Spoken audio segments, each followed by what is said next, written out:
Meus irmãos, graça e paz. Mais um dia de leitura bíblica. Hoje tratando capítulos 25 e 26 do livro de Gênesis. Então, o capítulo 25, ele já tem início ali com a descendência de Abraão, né? Abraão, após morte de Sara, ele se casa novamente com uma esposa chamada Quetura e com ela tem 6 filhos.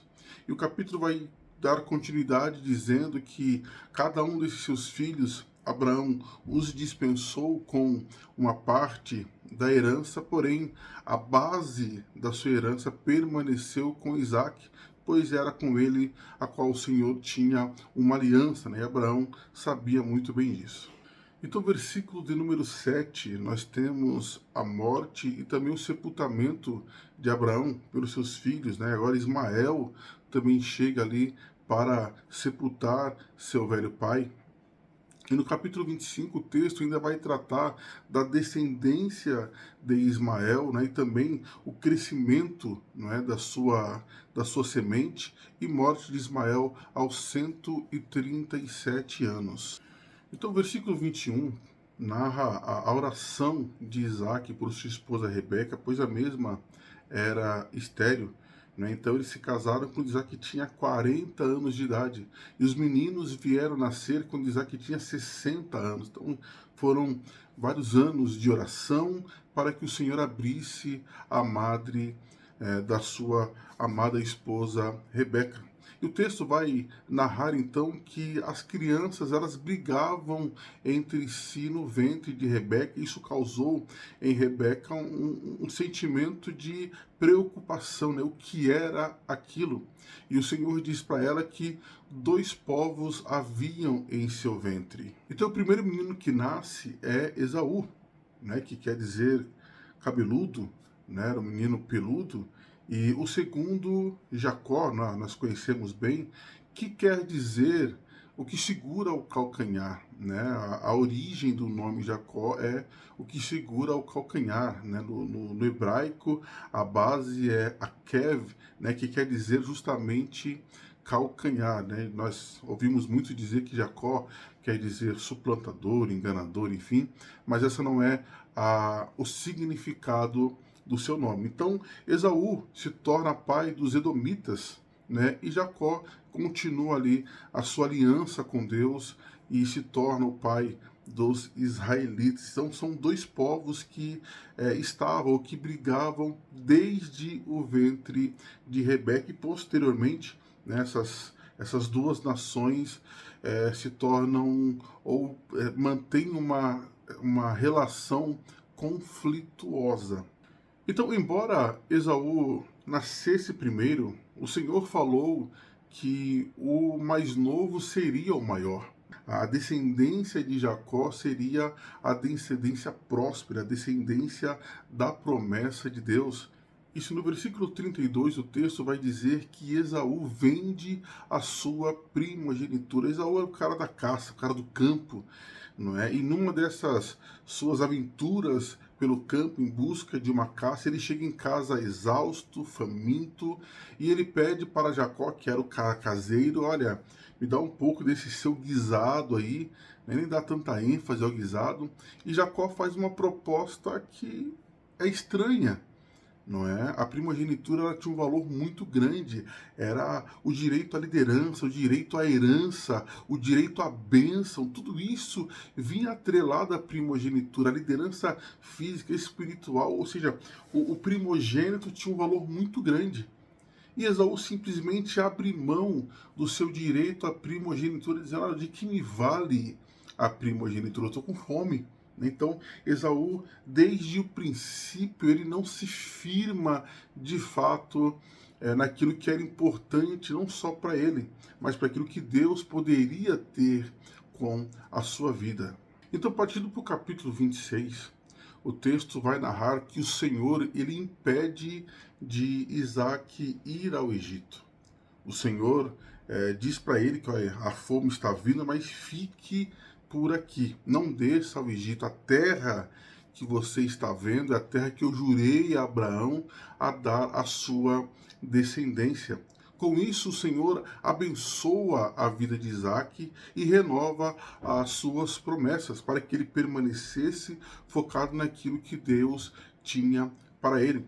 Porém, Isaac, assim como seu pai, comete o mesmo erro.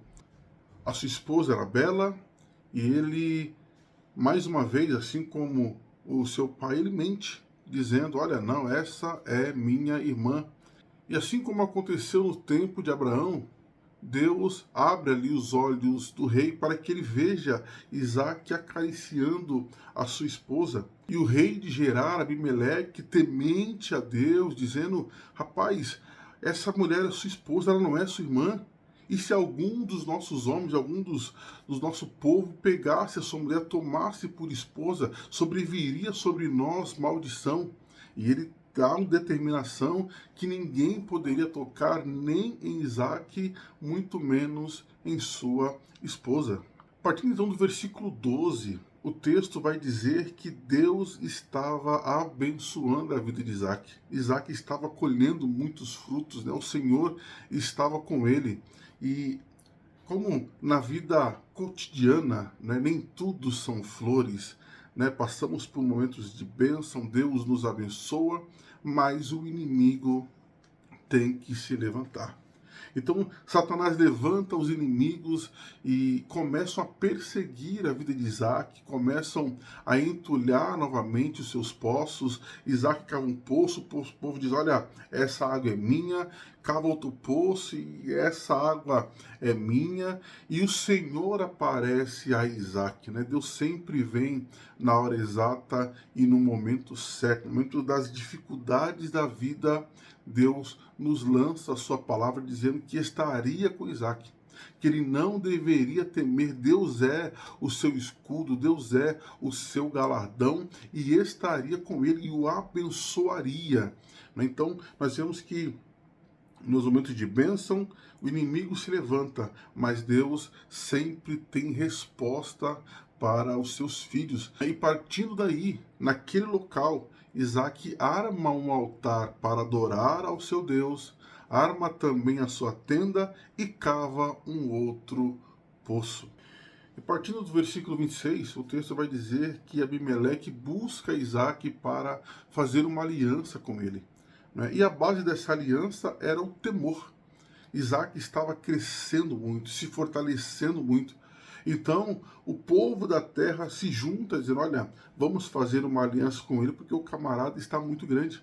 E Abimeleque vai até Isaac, faz essa aliança para que um não atrapalhe mais o caminho do outro. Né? Talvez, quem sabe, Abimeleque ouviu dizer: Olha, Deus já havia falado lá com Abraão, né, que os que abençoarem o povo também seriam abençoados. Então Abimeleque faz esta aliança. Então o final do capítulo 26 termina com um relato triste, um relato de quem de fato não quer temer ao Senhor.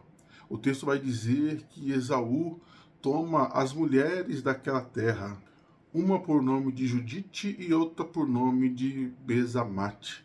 Então Esaú, ele procura não agradar a Deus e aos seus pais. Então ele toma um caminho totalmente diferente. E isso mostra que realmente o que o Senhor havia falado a Rebeca era fato. São dois povos, são duas propostas totalmente diferentes. E nós finalizamos a nossa leitura hoje em Salmos de número 3.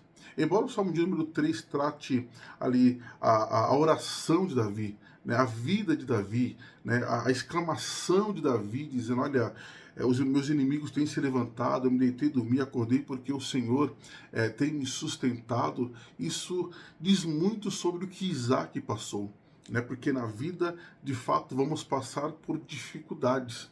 Alguns se levantarão, passaremos por situações das mais diversas possíveis, mas devemos nos lembrar que o nosso Deus tem nos sustentado, por isso não temos motivos para parar. O inimigo pode se levantar, mas ele vai cair, porque o Senhor está conosco. Meus irmãos, que Deus abençoe a sua vida, que Deus ilumine a sua mente, que o Senhor te ensine cada dia mais. Não esqueça de curtir e compartilhar se fez algum sentido para você Que Deus te abençoe.